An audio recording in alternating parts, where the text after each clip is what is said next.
কিছু কিছু কাজ এমন আছে যেগুলো কাজ পেরেও কিন্তু না পারার ভান করে থাকাটাই ভালো। আগ বাড়িয়ে সব পারি পারি বললে লাভের লাভ কিন্তু তোমাকেই পরে ভুগতে হবে। কেন না বলো তো কি, এই যে গাড়িটা আমি ওই আমাদের গেটের সামনেই থাকে রোজ দিন, তো এটা আমি সরাতে পারি। এটা জানার পর থেকে কিন্তু গাড়িটা প্রত্যেকদিন আমাকেই সরাতে হয়। তো বর্মশাইকে বলে তুমি তো পারো, তুমি করো। তো প্রথম যখন আমি বলতাম যে আমি পারি না, প্রথম কদিন কিন্তু নিজে থেকেই সরিয়ে দিত। তারপর যেই দেখে যে আমি এখন পারি, এখন বললেও কিন্তু শোনে না। তো এমন অনেক কিছু কাজ আছে যেগুলো কিন্তু পারলেও চুপ করে থাকাটাই ভালো। তো যাই হোক বন্ধুরা, সকাল থেকে আজকে ব্লগটা শুরু করছি। ঘুম থেকে উঠতে আজকে অনেকটাই আর কি লেট হয়ে গিয়েছে, যার জন্য রোদ্রু উঠেছে। আর এদিকে দেখো, আমাদের যে এখানে জাম্বুরার গাছটা ছিল সেটা কিন্তু কেটে ফেলেছি আমরা পরশুদিন। খুবই ছোট জায়গা, তার মধ্যে আবার ছায়া হয়। এবার ভাবছি কটা ফুলের গাছ লাগাবো, তাই জন্য গাছটা কিন্তু কেটে দিয়েছি। আর জাম্বুরা খুব একটা কেউ খায়ও না, তো ডালগুলো পাশের বাড়িতে দিয়ে দিয়েছি। আর এই যেগুলো একটু মোটা সাইজের ডুমগুলো সেগুলো কিন্তু রেখে দিয়েছি। আমাদের যেহেতু উনুন নেই, তাই জন্য কিন্তু ডালগুলো পাশের বাড়িতে খড়ির জন্য দিয়ে দিয়েছি। তো যাই হোক, সকালবেলা তারপরে এদিকে কলের যে সমস্ত কাজগুলো থাকে, ধোয়া মোচা বাসন মাজা কমপ্লিট করে চলে আসলাম স্নান করে। আর আজকে দেখো তুলসীর পাড়টা খুব সুন্দর করে সাজিয়েছি। আসলে যেদিনকে ফুল বেশি থাকে সেদিন কিন্তু আমি একটু এরকম করে সাজাই। আর এই ফুলগুলো প্রত্যেকদিন কিন্তু আমার শাশুড়িমাই তুলে এনে দেয়। আর এখন তো শিউলি ফুলের সিজন, বাড়িতেও শিউলি ফুল কতগুলো ফোটে। তো যাই হোক দেখো, আজকে সকালে খাবারে বানিয়েছিলাম রুটি। আর রুটির সাথে ওই যে কি বলবো, আলু ভাজা তো থাকবেই, কেননা রুটির সাথে আলু ভাজা খেতে পছন্দ করে আমার বরমশাই। আর এদিকে দেখো, আমি আলু ভাজা দিয়ে কিন্তু রুটির পরোটা বানিয়েছি, আলুর পরোটা যাকে বলো। তো যাই হোক, যেহেতু কড়াইতে একটুখানি তেল ছিল, ভাবলাম একটু আলুর ভিতরে পুর দিয়ে কিন্তু পরোটা বানিয়ে নেই। তো দুটো বানিয়েছি, ওর একটা আমার একটা।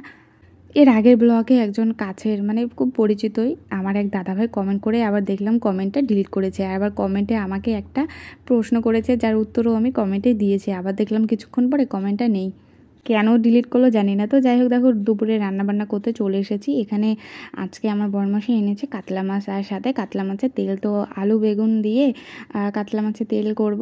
আর এদিকে বসিয়েছিলাম আলু বটবটি ভাজা।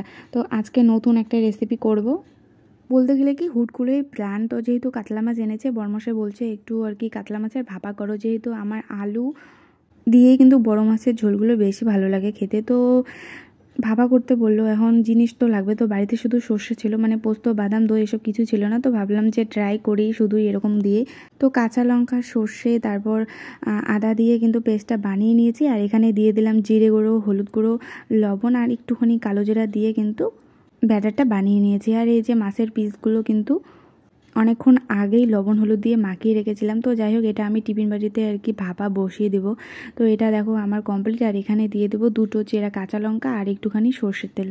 খুব সিম্পলভাবে, খুব অল্প উপকরণ দিয়ে, 2 থেকে 3টে উপকরণ দিয়ে কিন্তু এটা জলদি বানিয়ে নেওয়া যায়। আর খুবই কিন্তু টেস্টি হয়েছিল খেতে, যদিও এটা আমি আজকে এই বাড়িতে প্রথমবার বানিয়েছি। তো তোমরা দেখতে থাকো। আর তোমরা কারা কারা কাতলা মাছের ভাপা খেতে পছন্দ করো অবশ্যই কিন্তু কমেন্ট করে জানিও। এদিকে কড়াইয়ে বসিয়ে দিয়েছি গরম জলটা দেখো কতটা গরম হয়ে গিয়েছে। টিফিন বাটিতে বসিয়ে দিলাম। তো প্রথমে একটা পাতলা থালা বসিয়ে দিয়েছি, দেখি যে থালাটাও আর কি উপরে উঠছে। যেহেতু এটা পুরোপুরি ঢাকা দিলে কিন্তু খুব তাড়াতাড়ি হয়ে যাবে।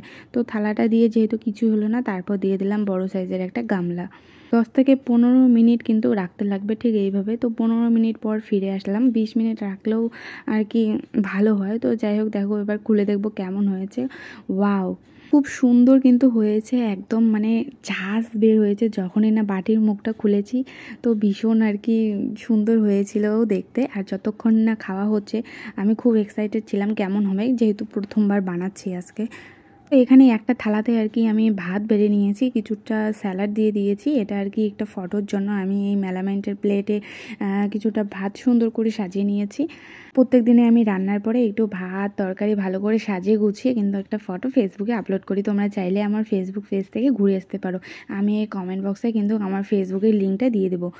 তো দেখো, এখানে কিন্তু আমি থালায় সাজিয়ে নিয়েছি খুব সুন্দর করে।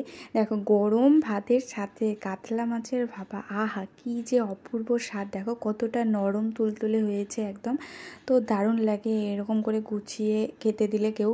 তো যাই হোক বন্ধুরা, আজকের ভিডিওটা আমি এখানে এন্ড করছি। দেখা হবে নতুন একটা ব্লগে। ততক্ষণে সবাই ভালো থেকো, সুস্থ থেকো, সাবধানে থাকো। ব্লগটা কেমন লাগলো জানিও।